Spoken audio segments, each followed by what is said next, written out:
सत्तू लाला food corner में लगी भीषण आग। सागर क्षेत्र के कोठी मीना बाजार सत्तू लाला फूड कोर्ट का मामला।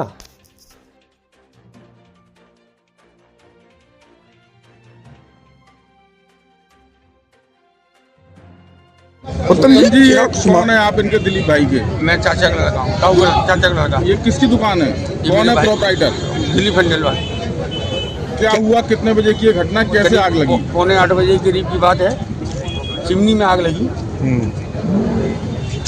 वो एकदम उसने विकराल रूप ले लिया। उस वक्त लोग खाना खा रहे थे क्या? हाँ, कुछ लोग थे, वो निकल गए सब। आज इतवार का दिन था, परिवार भी आए होंगे, तो सबको सुरक्षित। हाँ, सब कोई दिक्कत नहीं हुई, जनानी तो नहीं हुई, जनानी कोई नहीं हुई जाती। ये एक बात बताई जा रही है कि भटूरे सेकते समय आग लगी, इसमें कितनी सच्चाई है? ऐसा तो कुछ देर में भी आया नहीं है, और पता चले थोड़ी बहुत देर में क्या है, पर ऐसा कुछ नहीं है। चिमनी नहीं है, चिमनी में तेल होता है, तो तेल खींचती है ना चिमनी, उसका समझ। लगभग कितनी देर की मशक्कत में आग पर काबू पाया गया और कितना नुकसान हुआ होगा? अभी तो सब सामने है, अभी तो कोई पता ही नहीं है। दुकान ही सुहा हो गई है, जो तो आप पानी खत्म हो गया पूरी सामने लाखों का नुकसान का आंकड़ा लगा सकते। सब आपके सामने है। कितने कर्मचारी वगैरह थे उस समय पे यहाँ पे? 20-25 लोग कर्मचारी। और कस्टमर कितने थे? कस्टमर तो पता नहीं, पर वो 8-10 थे। और कम थे उस समय? फायर था अपने पास, तो फायर लगा के कस्टमरों को तो बाहर निकाल दिया। ये मोटरसाइकिलें जो जली हैं, कितनी मोटरसाइकिलें जली हैं? एक और दो हैं। किसकी मोटरसाइकिलें हैं ये? या तो लेबर की होंगी। ये अभी मतलब अभी क्लियर नहीं हो, जानकारी में नहीं, जानकारी नहीं हो पा रही। सर आग लगी किस तरह से आग लगी? सत्तू लाला फूड कोर्ट के अंदर करीब 1-1.5 घंटा पहले आग लगी थी। पुलिस प्रशासन और फायर ब्रिगेड ने इतना सराहनीय काम किया है कि इनकी जितनी तारीफ की जाए उतनी कम है। क्या कारण है आग लगने? कोई भटूरा सेक रहा था, तो चिमनी से आग लग गई और पूरी स्वाह हो गई। क्या कोई सिलेंडर वगैरह फटा? नहीं, सिलेंडर कोई नहीं फटा। धमाके हुए थे, लेकिन काउंटर के धमाके हुए थे, लेकिन कोई सिलेंडर नहीं फटा है। कोई जनानी नहीं। 4 गाड़ियां क्षतिग्रस्त हुई है। फायर ब्रिगेड की टीम ने कितनी? फायर ब्रिगेड ने आधे घंटे के अंदर पूरी आग को शांत कर दिया और सागर पुलिस ने बहुत सहयोग किया है। क्या कुछ कारण है, क्या कुछ जानकारी है? फायर स्टेशन ईदगाह को सूचना मिली कि सत्तू लाला जो रेस्टोरेंट और स्वीट हाउस है, यहाँ पे आग की सूचना मिली है।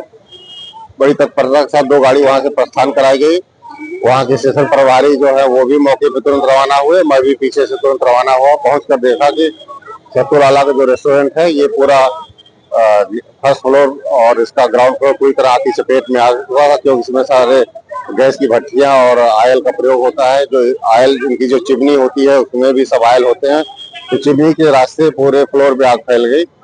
आग चिमनी में भी लगी और इसे करते पूरे फ्लोर फैल गई। साथ में बैंक है HDFC जो बिल्कुल सटा हुआ है, उसका ATM सटा हुआ है, आग वहां तक बढ़ गई। फायर सर्विस ने एक गाड़ी बैंक की तरफ और एक गाड़ी रेस्टोरेंट की तरफ लगा के और बैंक को भी कंट्रोल किया गया, क्योंकि उसमें राशि की मुद्रा बहुत ज्यादा भारी मात्रा में रहती है और ATM में भी पैसा था, तो ATM और बैंक को पूरी तरीके से सुरक्षित बचा लिया गया। उसमें कोई नुकसान नहीं हुआ। और पहुंचने से पहले जो आग फैली थी, उसके बाद फायर सर्विस से तुरंत गाड़ी आग को रोक दिया गया। ऊपर इनका परिवार आवासित है, जिनमें वृद्ध माता जी और इनके बच्चे रहते हैं, और सबको चेक करके सबको पीछे के रास्ते से सुरक्षित बाहर निकाला गया। पहली प्राथमिकता थी कि कोई जनहानि न होने पाए, जो इसमें लोग फंसे हैं उनको सुरक्षित बाहर निकाला जाए। और साथ साथ बैंक सटा हुआ है, बैंक में भी राशि की मुद्रा रहती है, उस पर ध्यान दिया गया। तो दोनों कार्रवाई एक साथ की गई और सबको सुरक्षित बाहर निकालते हुए, बैंक को सुरक्षित करते हुए आग को पूर्ण रूप से बुझा दिया गया है। खुशी की बात है कि कोई जनहानि नहीं है और कोई भी बैंक भी कोई भी नुकसान नहीं हुआ है। बैंक पूरी तरीके से सुरक्षित है और आग पूर्ण रूप से बुझा दी गई है। जिस समय आग लगी थी उस समय रेस्टोरेंट में लोग बैठे होंगे, उस समय क्या हालत? हाँ, आग जिस समय मैं इनसे जानकारी की गई उस समय पूरा रेस्टोरेंट भरा हुआ था, काफी पब्लिक थी और आग लगते ही इन लोगों ने भी उनको बाहर करने के लिए किया। हम लोग पहुंचे तो जो रेस्टोरेंट के लोग थे वो तो बाहर हो चुके थे, लेकिन उनका परिवार जो है वो ऊपर था फ्लोर पे। तो फायर सर्विस ने त्वरित कार्रवाई करके उनको भी सुरक्षित बाहर निकाला और आग को बुझाया। तो कोई जनहानि नहीं है और बड़ी अच्छी स्थिति है कि जनहानि नहीं है। जिस तरह से कितनी गाड़ियों ने 2 गाड़ियां तो एक साथ पहले पहुंची, बाद में मदद के लिए जो है 3 गाड़ियां और मंगाई गई हैं। तो कुल मिला के 5-6 गाड़ियां हमारी मौके पे हैं। 2 तो एक साथ प्रस्थान हुई है, दोनों एक बैंक पे लग गई और एक रेस्टोरेंट पे। जिससे कि बहुत बड़ा हादसा टल चुका समय की मशक्कत में और आसपास भी आवासीय क्षेत्र है जो उन पे भी नहीं फैलने पाया और सभी आसपास के जितने आवासित हैं उनको ही बचाया गया और पहले जो आग पहले फैली थी पहुंचने के बाद आग फैल नहीं पाई है और बहुत अच्छे से कंट्रोल कर लिया गया, कोई जनहानि नहीं है।